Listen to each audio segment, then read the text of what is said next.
Na why, kwa nini reverend polisi wameenda one term? Polisi wameenda one term kwa sababu moja. Huyu Ruto anatuita wakabila. Ndio mkabila mkubwa Kenya.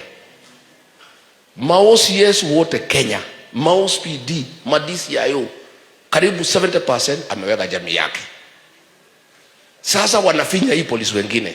Na hao watu ya Ruto wa jamii yake, most of them ni walevi. Wanafanya kazi wakiwa walevi. Wamefinya jamii zingine katika polisi. Hapo Nakuru, county commander anaitwa Boit. OCS ni mtu ya jamii hiyo. Ndio polisi walitutafuta usiku wanasema tumeambiwa tuache wakora wapige jiji. Sasa polisi wanasema vile Ruto ameweka jamii yake kutukalia hapa Nairobi, out of 33 OCS 26 ni jamii ya Ruto. Ndio mkabila ile ujaona katika Jamhuri ya Kenya. Sasa polisi wanasema simtoe hii mtu akuwe one time. Ndio hata sisi tupate nafasi. Number 2, polisi wanalalamika. Walienda Kiganjo wakapewa training. Walienda Embakasi wakapewa training. Training walipewa ni ya kulinda mali na maisha ya Wakenya. Walipotoka wakakula kiapo cha utiifu. Hiyo kiapo wakaapa ya kwamba watalinda maisha na mali ya Wakenya.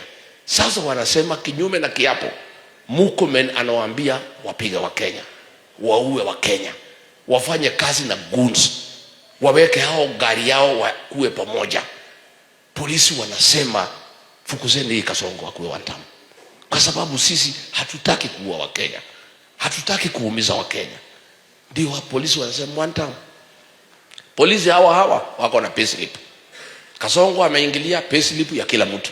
Amekata pesa ya SHA, ya NSSF, ya housing levy. Polisi wanaumia pia. Wanalalamika kama Wakenya wengine.